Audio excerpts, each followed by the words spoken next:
Latest updates ఎప్పటికప్పుడు పొందడానికి Big TV WhatsApp channel follow అవ్వండి. లింక్ డిస్క్రిప్షన్ లో ఉంది.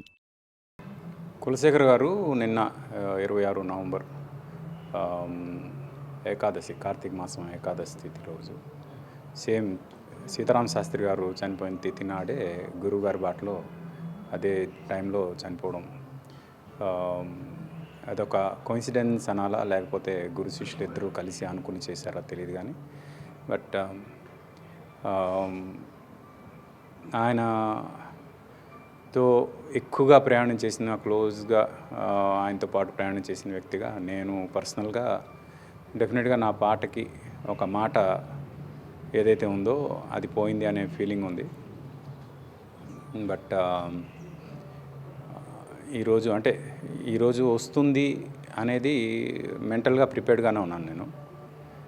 బహుశా ఇంకొక 1 year లోపే ఈ న్యూస్ వినాల్సి వస్తుంది అని అనుకున్నా. బట్ ఇప్పుడు ఇంత తొందరగా వినాల్సి వస్తుంది అనుకోలేదు. బట్ ఈ న్యూస్ ఏదైతే ఉందో ఇది డెఫినెట్గా ఇండస్ట్రీకి ఒక తీరని లోటు.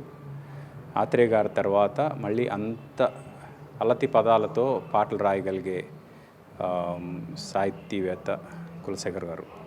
ఆయన సాహిత్యం వల్ల నేను జనంలోకి వెళ్ళానని ఫీల్ అవుతా. ఎందుకంటే అంత సింపుల్గా అందరికీ అర్థమయ్యే సాహిత్యం రాసినందుకే అందరికీ మేమిద్దరం కలిసి రీచ్ అయ్యాము.